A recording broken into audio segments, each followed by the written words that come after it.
What if I told you that every single word you speak is silently, powerfully, shaping your reality? Now, this isn't about motivation or some new age manifestation hype. This is about an ancient code, something older than religion, older than science. It's a system that suggests the universe itself responds to language. And once you understand this code, I promise you, you'll never speak the same way again. We've all been taught that words are just tools, sounds, labels, a way to communicate. But ancient civilizations believed something profoundly different. They believed words carry an inherent power. In ancient Egypt, for example, words were called heka. This wasn't just speech. It was a creative force, the magic that could bring things into being. In ancient India, the Sanskrit mantras weren't just beautiful poems. They were seen as literal instructions to reality, specific frequencies designed to create specific outcomes. Even the ba begins with singular. Powerfully down being's the word. Across cultures, from the shamans of the Americas to the mystics of the East. One message repeats again and again. Reality responds to language. It's not just a reflection of reality. It's a co-creator of it. So what is this code? What did the ancients understand that we've forgotten? It boils down to 3 simple but life-altering rules. Rule 1. Words carry vibration. Every word you speak produces a frequency. This isn't a metaphor. It's literal physics. Just as a musical note creates a specific sound wave, your words create specific vibrational patterns. Rule 2. Your subconscious mind listens before the universe does. You might say a phrase out loud once, but your own mind, the deep, powerful part of you, hears it thousands of times through internal repetition. It's the first and most attentive audience you will ever have. And Rule 3. Repeated language becomes belief. Belief becomes action, and action becomes your reality. It's a direct, unbroken chain. Words create beliefs. Beliefs drive behavior, and behavior shapes your entire life. This is the code. Vibration, subconscious programming, and repetition. And here's the fascinating part. Modern science is, almost accidentally, starting to confirm what the ancients knew all along. Neuroscience shows us that consistent self-talk literally rewires the neural pathways in our brain.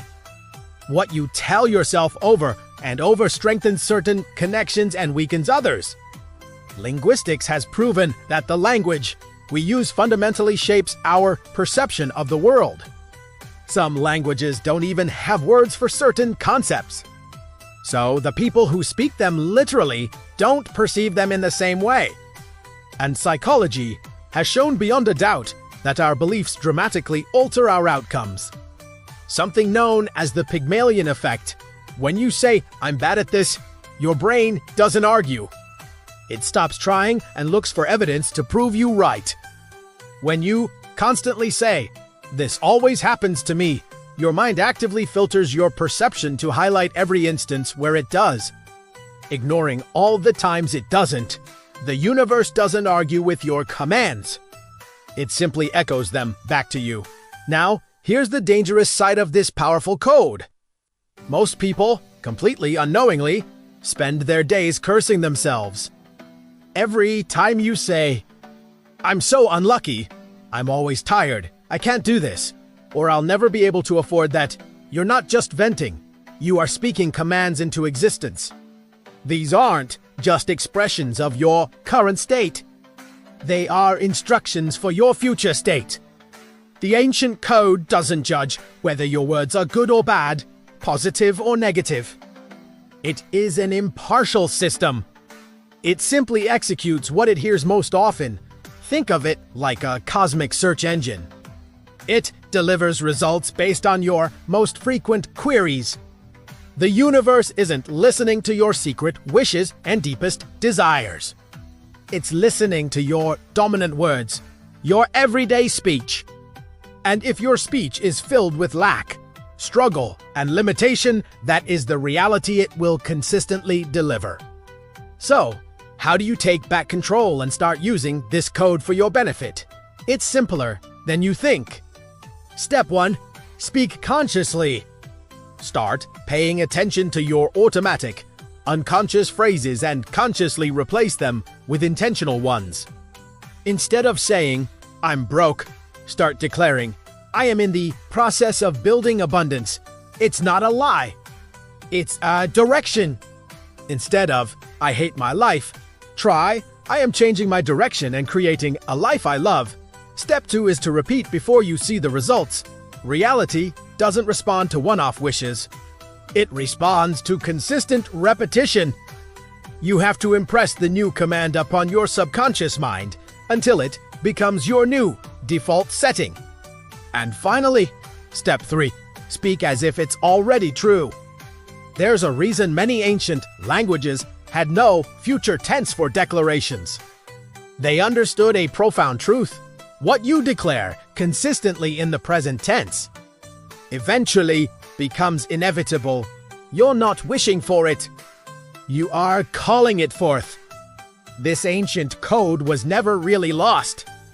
It was just hidden in the most obvious place possible inside your own daily speech. You don't need complicated rituals. You don't need secret symbols or elaborate ceremonies. All you need is awareness. Because every word that leaves your mouth is either building the future you desire or reinforcing the past you want to escape. The choice, as always, is yours. So, from this moment forward, choose wisely. If this changed how you think about the power of your own language, show some love by liking the video and subscribing for more. And always remember, the universe is listening.